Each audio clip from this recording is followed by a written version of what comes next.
Now, our next guest of honor first met the late Naz Bukhari OBE when he was a head teacher in his school, just aged 13. He was one of the last people to meet him apart from his family, before he passed away.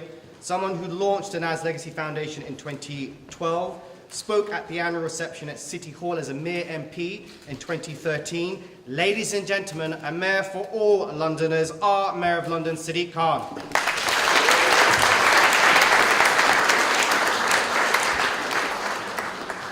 Thanks, Harris. His Eminence Cardinal Vincent Nichols, Chief Rabbi, Lords, brothers and sisters, let me start with the greetings of peace. Shalom Aleichem, Assalamu Alaikum, and peace be with you.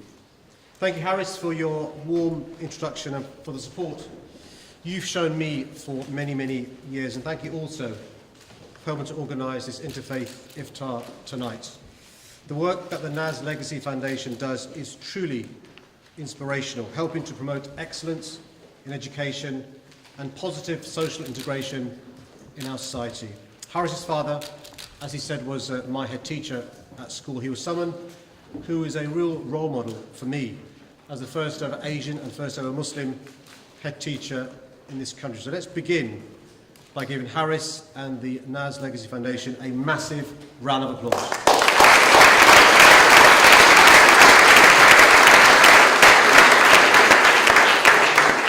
I also want to thank His Eminence, Cardinal Vincent Nichols, for hosting us all this evening and in these beautiful surroundings of the Archbishop's house.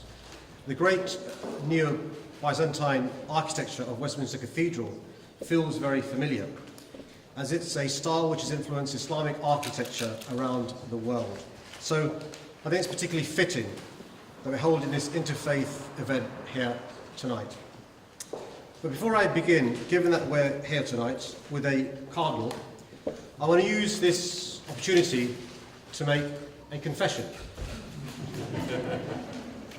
To tell the truth, this is something that I've wanted to get off my chest for a while now, and it seems there's no better time than the present to admit it. I too, as a youngster, once ran through fields of wheat.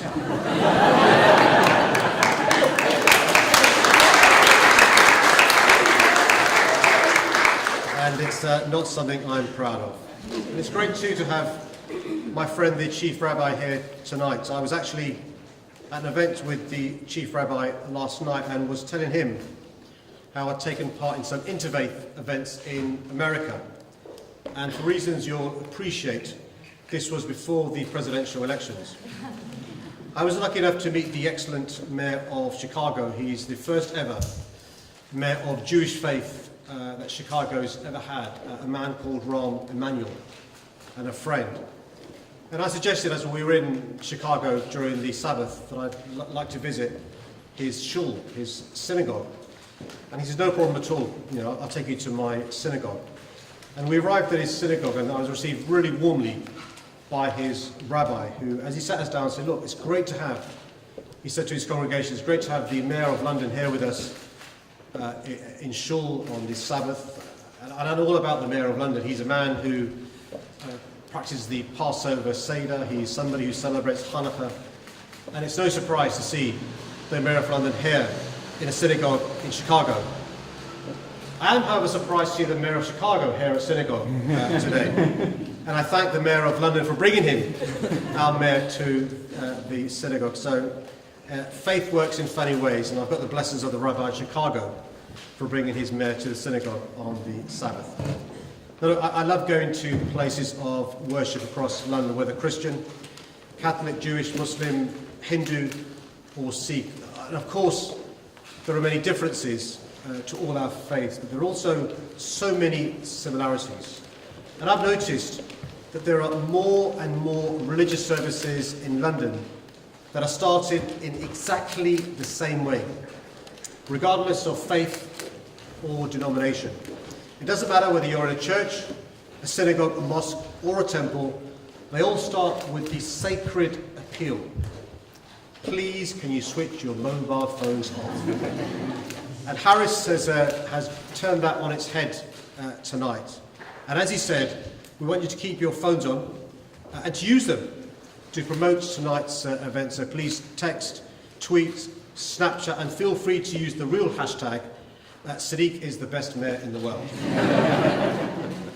Friends, I'll keep my speech short, because as someone who's fasting, I don't want to be the person who goes on and delays everyone who's fasting opening their fast tonight.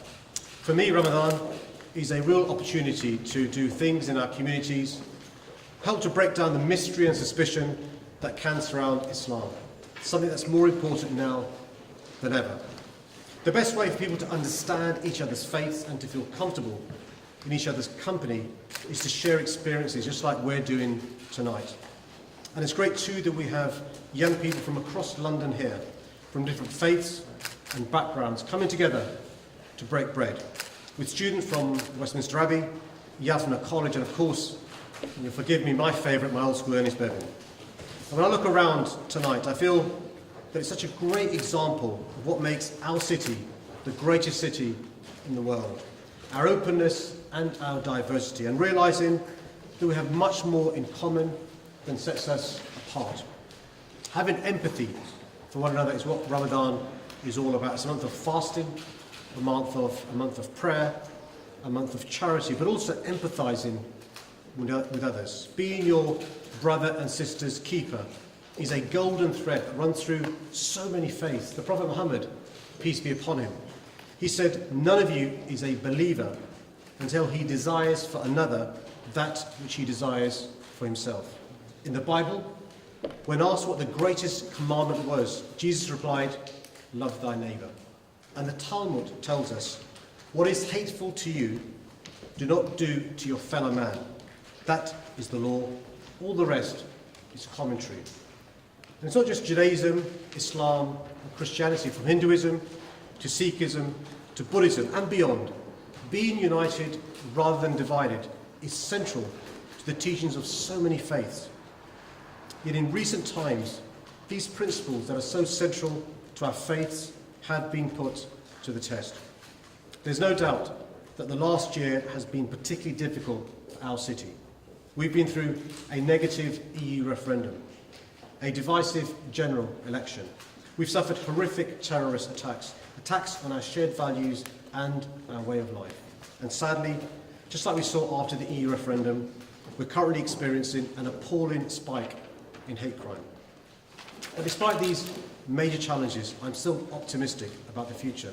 I know that we'll defeat the terrorists and those who fuel division, and that our values of love and kindness will always be stronger than the hate of the extremists.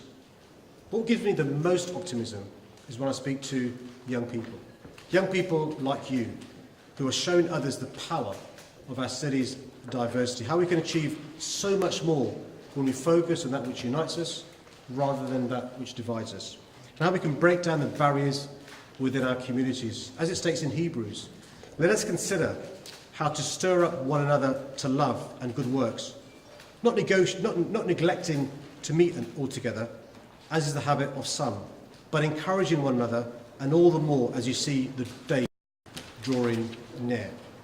So as young people, you really have a crucial role to play in the future of our city, and as the Chief Rabbi said, of our country. You can set the tone of how we interact with each other in the future, leading by example for the next generation after you. I encourage you to get out there, mix and mingle with people in your communities and at school, college, university, work, and your places of worship. It can be difficult, but try and make an effort to interact with different people.